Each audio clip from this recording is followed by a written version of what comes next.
Edge Counseling. Today, I wanted to specifically talk about negative patterns of behavior during COVID-19. When we are feeling anxious, stressed. Hi, my name is Whitney Owens, and I'm one of the therapists here at Water's Edge Counseling. Today, I want to talk about negative behaviors during shelter-in-place COVID-19. Normal behavior when we're stressed and anxious is to go back to old coping skills. So don't think that that's abnormal that you would do that. That's actually pretty common, that it's really hard to use our good coping skills when we're feeling down.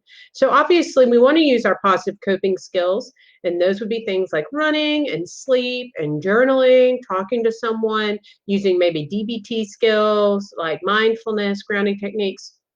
But unfortunately, we're finding that people are feeling higher levels of anxiety being at home or due to the crisis at hand. And so they're engaging in negative behaviors. And these negative behaviors can form cycles.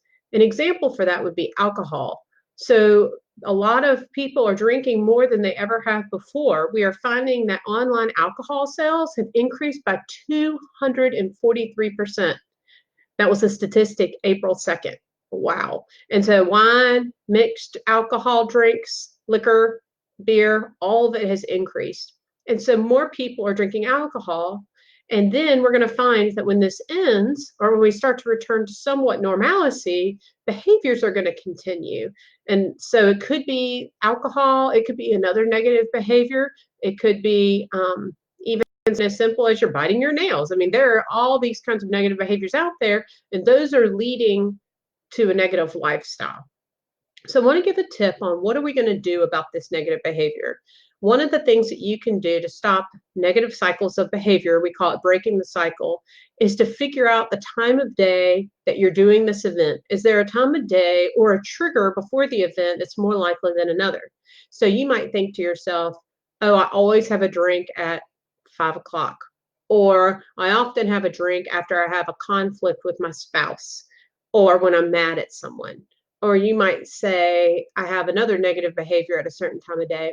So I want you to think about when that time of day is and what that trigger is, and then break the cycle by substituting it with something else. So maybe at 5 o'clock every day, you're going to do a Facebook Live, or you're going to call someone and do a FaceTime call.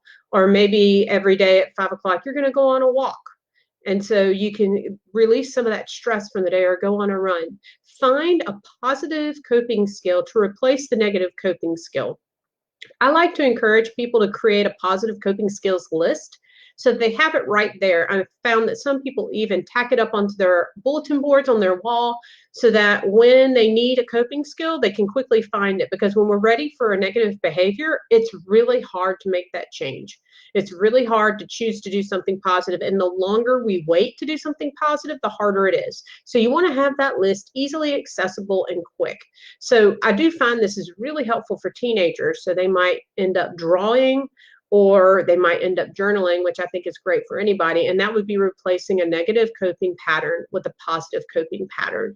So while we're going through this time of COVID-19, I want you to take extra precautions to do coping skills that are positive and not negative, because the more negative coping skills you do, it becomes a behavior and a habit. And habits can be really hard to break. And so what we don't want is for you to have this negative lifestyle, or it brings you down, or you get to the end of COVID-19 and then you're doing these behaviors you wish you hadn't done, and it's hard to break them.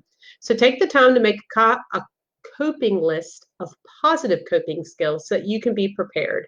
If that's going out on a walk, if that's watching a show, reading a book, talking to a friend, grounding techniques, mindfulness techniques, and maybe deep breathing. We at Water's Edge Counseling can also help you with these. If you have if you need a list of behaviors to help, counseling might be a place to go to kind of talk about skills and getting skills for those behaviors. So if you're needing that, please reach out to us at Water's Edge Counseling, 912-319-5552. We're here to help answer your questions.